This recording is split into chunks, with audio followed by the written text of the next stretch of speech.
তোমাদের জন্য একটা দারুণ খবর নিয়ে চলে এসেছি। কি খবর তাই ভাবছো তো? তোমাদের সাথে খুব শিগগিরই আমার দেখা হতে চলেছে। কোথায়? সেন্ট্রাল মলের বিপরীত গ্রাউন্ডে পশ্চিমবঙ্গ রাজ্য হস্তশিল্প মেলাতে। আমি থাকছি আমার বিপুল ব্লাউজের সম্ভার নিয়ে, আর তোমাদের আবদার মতো এবারে থাকছে বিপুল হ্যান্ডলুম শাড়ির সম্ভার। তোমরা কেউ মিস করো না, ডেটটা কিন্তু মনে রেখো। আগামী নভেম্বরের 21 তারিখ থেকে 15 ডিসেম্বর পর্যন্ত এই মেলা হচ্ছে, আর টাইম হচ্ছে দুপুর 2টো থেকে রাত্রি 9টা।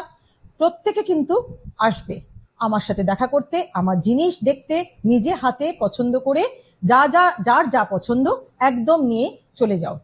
তোমাদের আসতেই হবে আমার সাথে দেখা করার জন্য। মেলা ঘুরতে হলে তোমরা সবাই জানো যে হস্তশিল্প মেলায় কি দারুণ দারুণ সব জিনিস পাওয়া যায়, কেউ কিন্তু মিস করবে না, আসতেই হবে। তো একটু পেজটাকে ফলো করে রেখো, আর আপডেট দেবো আমি যে আগামী দিনে কোথায় কোন প্যাভিলিয়নে কত নম্বর স্টলে আমি থাকছি। তো একদম কেউ মিস করো না। আজকের মতন এইটুকুই, টাটা।